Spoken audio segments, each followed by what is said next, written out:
Son las 8 horas con 5 minutos. Saludamos al economista Marco Flores. Él es miembro del Foro Económico del Ecuador. Economista Flores, vamos ya cerca de cerrar este año y se ha superado un mes de gobierno del presidente Noboa. ¿Cómo mira la situación económica? Buenos días, Gustavo. Un saludo para usted y para toda su audiencia. Bueno, la situación económica no ha cambiado nada realmente, no, o por lo menos no ha cambiado mayormente. Se cierra el año con una crisis fiscal sumamente fuerte, sumamente complicada, caracterizada por la falta de financiamiento.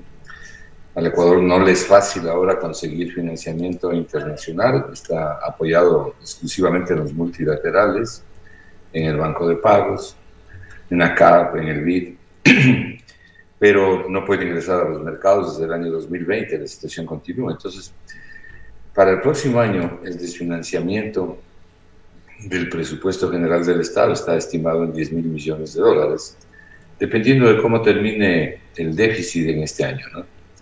Yo no estoy de acuerdo en lo que ha dicho el Ministerio de Finanzas respecto de que el déficit terminará en 6.000 millones de dólares.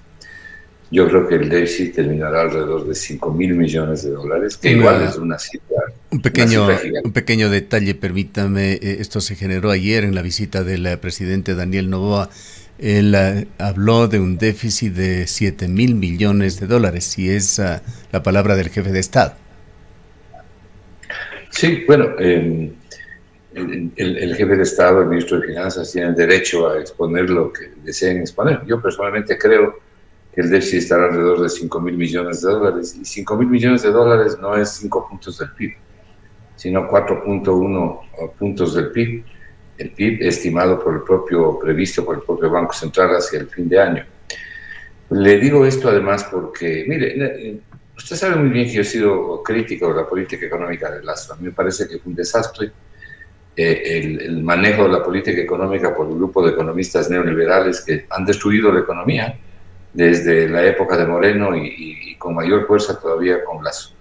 Pero ¿por qué no creo que el déficit será ni de 6.000 ni 7.000, sino de 5.000?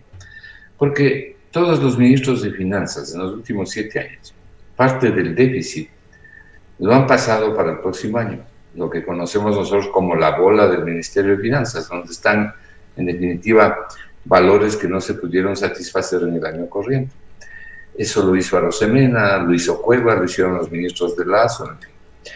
Y lo va también a tener que hacer este gobierno y el ministro Vega. Eso por un lado. Por otro lado, porque el gobierno está usando recursos, por ejemplo, ha firmado un convenio de liquidez con la Corporación Financiera Nacional por 139 millones. Ese dinero es obviamente de la Reserva Internacional, solo que le pertenecía a la Corporación Financiera, y la Corporación Financiera hace este convenio de corto plazo con el Ministerio de Economía, el Banco Central gira. Pero además se han debitado varias cuentas de las instituciones públicas. El ministro de Finanzas anuncia que quiere vender parte del oro o que está en la reserva, que hay como 2.200 millones en oro físico, que quiere venderlo para tratar de obtener unas utilidades de 300 millones de dólares. Esto quizás hay que explicar un poco, si a usted le parece. Luego, porque están utilizando los desembolsos que estaban previstos para otros propósitos, sobre todo, pero que no queda más. Yo comprendo que no les queda más que usar. Yo también haría lo mismo. Los desembolsos de los organismos internacionales, ¿no? Los multilaterales. Así es que por eso le señalo lo siguiente. Luego, una tercera razón por la cual creo que el déficit estará alrededor de 5.000. Si usted mira el déficit que presentó el ministro de Finanzas, él establece ahí una caída de los ingresos tributarios de 1.500 millones de dólares. Es decir, en la proforma los ingresos tributarios eran 16.025 millones. Y él dice ahora que no se van a recibir más allá de 14.582 millones. Eso es, en números redondos, 1.500 millones de dólares menos. Es decir, el 9% de error. Me parece una cifra demasiado elevada, una contracción muy alta de los ingresos tributarios. Claro, Lazo redujo el impuesto a la salida de divisas y eso tiene un impacto importante, pero no justifica esto. Adicionalmente, dice el ministro de Finanzas que los intereses externos, primero, los intereses internos y externos totales, estaban previstos que el Estado pague 2.510 millones de dólares. Dice que ahora va a pagar 3.256. Ese es un 44% de diferencia. Cierto que han subido las tasas de interés, pero no para justificar esto. Y tampoco respecto del saldo de la deuda pública del Ecuador. Aquí los intereses externos que estaban previstos pagarse en 1.425 millones, dice el ministro que va a pagar 2.064 millones. Me parecen cifras exageradas. Entonces, estas cifras exageradas obviamente arrojan un déficit más alto, pero en buena hora si es que el déficit es más bajo. Y si el déficit resulta que es más alto, entonces eso tiene un impacto para el próximo año, en el presupuesto del próximo año, y hay que conseguir más dinero. Como le decía Gustavo, el desfinanciamiento bruto del presupuesto del próximo año son 10.000 millones de dólares. Es lo que le falta al presupuesto para poder pagar lo que se dice en el presupuesto, que son las partidas presupuestarias. Economista Flores, si me permite, el ministro de Economía señaló también que todos tenemos que pagar parte de la cuenta para sacar adelante ese país. ¿A quiénes considera envió ese mensaje el ministro? Bueno, yo contesté eso y di mi criterio al respecto ayer mismo en un tuit, y le decía al señor Vega que está totalmente equivocado. Aquí la gente pobre, la gente de ingresos medios, de ingresos bajos, de ingresos fijos como los jubilados, no tiene, porque él dice que la cuenta tenemos que pagar todos. No tienen que pagar ellos, tienen que pagar quienes destruyeron la economía y tienen que pagar los grandes beneficiarios del modelo económico que se ha seguido en estos 7 años, que son determinados grupos económicos de este país que se han beneficiado como nunca en la historia. Y la ciudadanía lo sabe. Usted no le puede cobrar esto a la gente de ingresos medios, a los empleados públicos. Ellos han sido, al igual que todos, víctimas de una desastrosa política económica. Mire, todo este año que hemos conversado, gracias a la gentileza de ustedes, yo le he estado diciendo que la política económica es un desastre. Hoy estamos terminando el año y no tenemos ni para pagar los sueldos. El ministro de Finanzas tiene que hacer maromas para poder pagar los sueldos. Y raspando la olla por todos los lados, tratar de reunir los recursos para pagar los sueldos del mes. Entonces, esto le revela a usted una cosa evidente, el desastre de la política económica, lo que hemos venido diciendo. Pues tenemos un problema adicional, Gustavo, que lo que está haciendo aquí es poniendo parches. Mire, esta ley a la que usted se refería al principio es una ley que, en primer lugar, ha aprobado la tercera remisión tributaria en 5 años. Me parece terrible el ejemplo y me parece lamentable frente a las empresas que pagaron a tiempo, que hicieron esfuerzos para poder pagar, frente a los contribuyentes que sí pagaron. Esto, las remisiones tributarias aquí en el Ecuador, para varios de los beneficiarios se ha convertido en un negocio. Yo estoy absolutamente en desacuerdo de lo que se ha hecho. Pero independientemente de eso, el Ministerio de Finanzas dice necesitamos plata, pero claro, se les va a perdonar las deudas a los mismos de la lista de siempre. Había una disposición en la remisión tributaria del año 2018, que fue la última, en donde se decía, en la Ley de Fomento Productivo, Gustavo, que fue la que creó la remisión del año 2018, se decía que quienes se acojan al beneficio de que les perdonen multas, intereses y recargos, estamos hablando de que se les perdonó como 1.500 millones de dólares, ¿no? Más, un poco más. Bueno, está bajo llave. Martínez, que era el ministro, lo dejó bajo llave, ¿no? Se decía en esa disposición que no podrán acogerse a este beneficio nuevamente durante los próximos 10 años. Aquí echaron de baja la disposición, que ellos mismos hicieron. Echaron de baja la disposición, que no, sí, acójase nomás nuevamente. Es la tercera remisión tributaria en 5 años y es la séptima en 10 años. Es decir, terrible. Entonces, sí, concluyo solamente con esto. Entonces, el problema mayor, le decía, es que el ministro de Finanzas lo que está es colocando parches, como esos viejos edredones que hacían las abuelas, que era una reunión de retazos.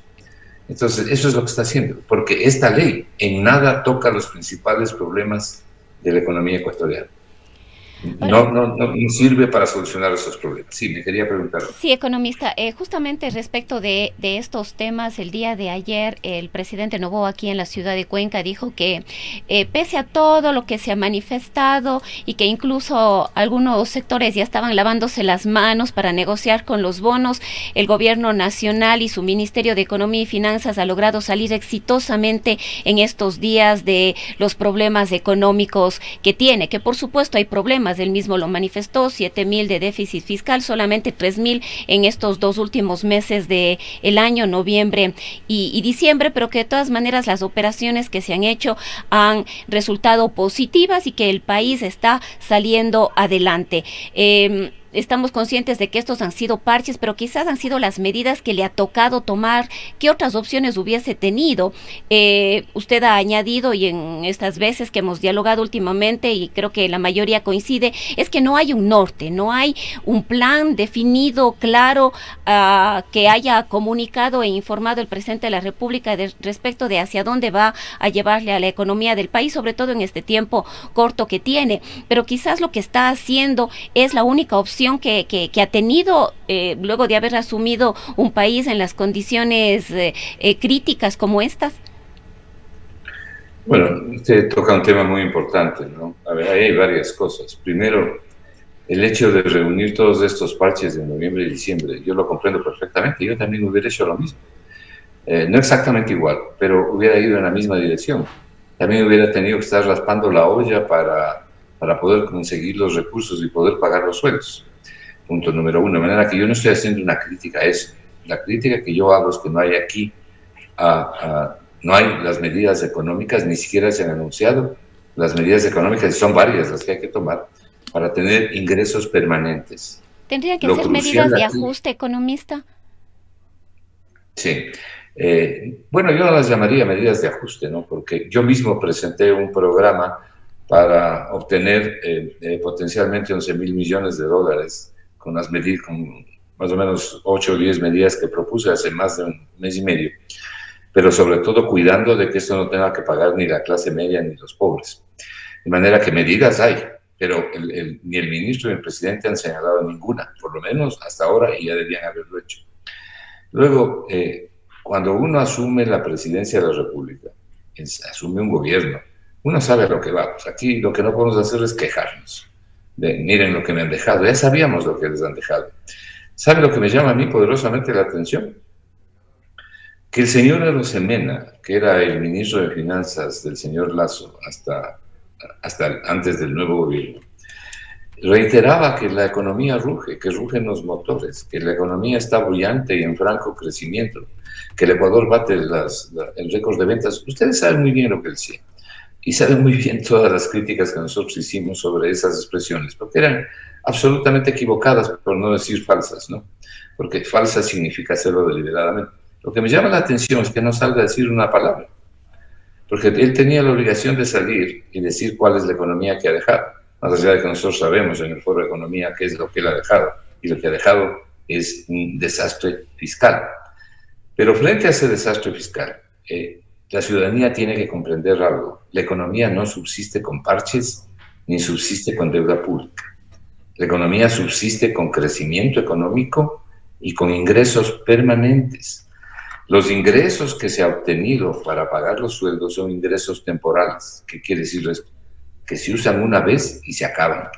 Como el caso del dinero que le presta la Corporación Financiera Nacional al Ministerio de Finanzas, 139 millones.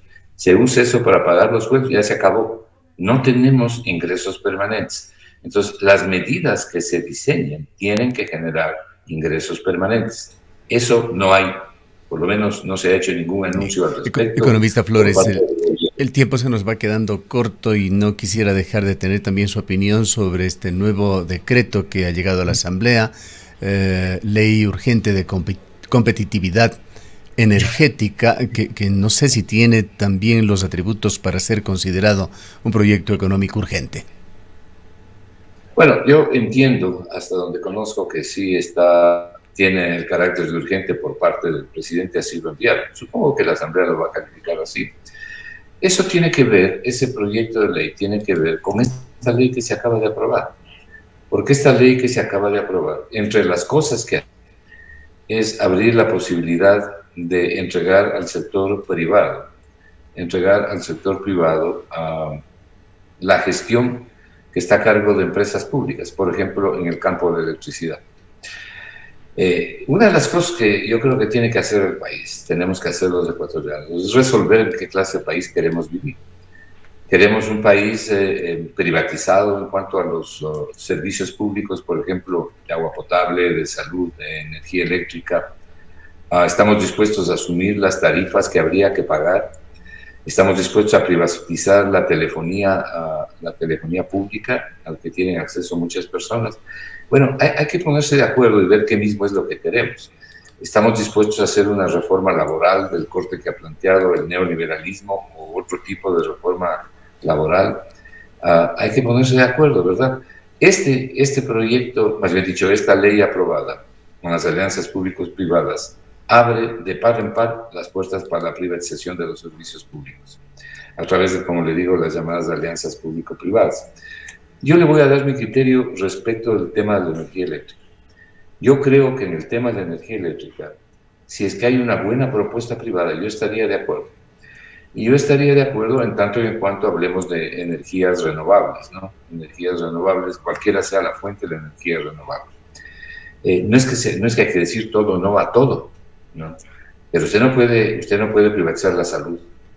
Yo no creo que se debe privatizar CNT. A CNT le han asfixiado deliberadamente para justificar luego su privatización.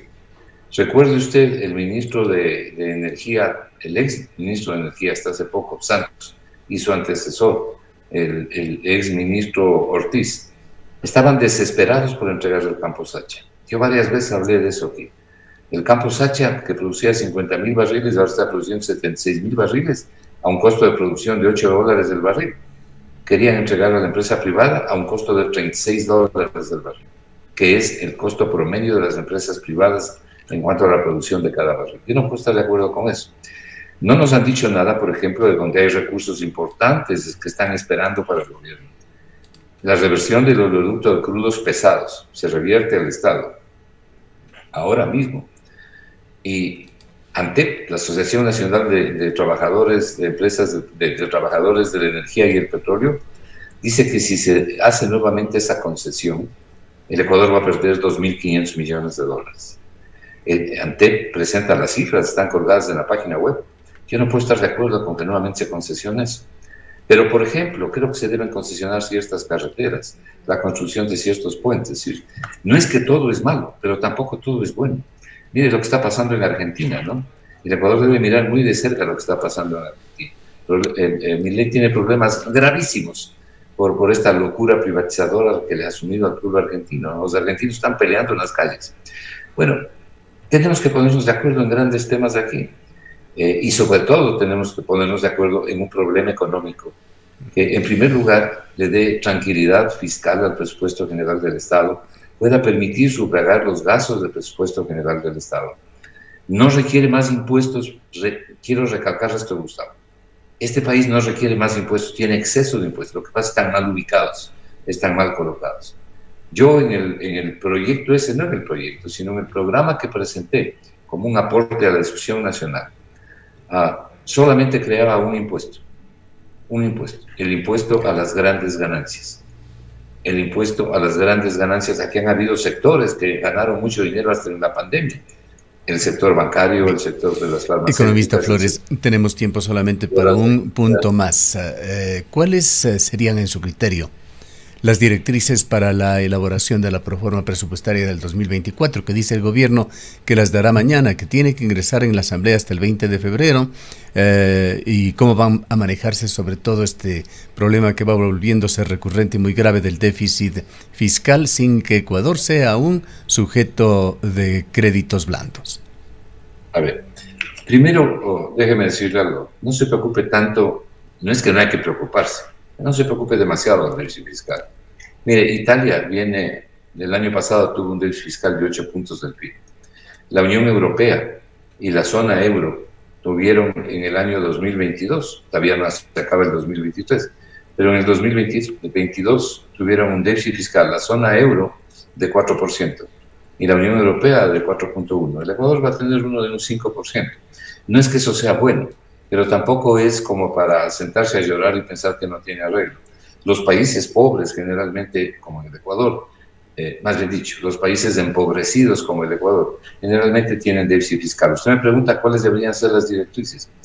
Depende de las medidas económicas que se tomen y que tenga previsto, porque debe tener previsto el ministro de Finanzas un bloque de medidas económicas para salir del problema y tener ingresos permanentes. Dependiendo de eso vienen las directrices, pero sí hay una directriz general. La gente también tiene que entender, las instituciones tienen que entender que no hay la plata para atender todos los pedidos.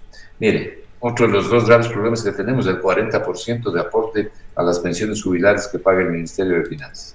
Este es un problema real. Tenemos el problema de la seguridad social. Entonces, ¿hay que pararnos en nuestros propios pies? Sí, pero en nuestros propios pies en la realidad, no en una quimera. No hay plata para todo. Entonces, eso también hay que comprender. Mi dirección central, ¿cuál sería? A la subsecretaria de Presupuesto. Concéntrese en poner los recursos para salud, para educación, para seguridad y también lo que se pueda para obra pública. Es decir, reconstituya la inversión pública del presupuesto general del Estado para reconstruir los servicios públicos que son los que sirven a la gente de ingresos medios y sirven a los pobres. Bien. Queremos agradecerle mucho por su presencia, economista Flores. A la orden siempre.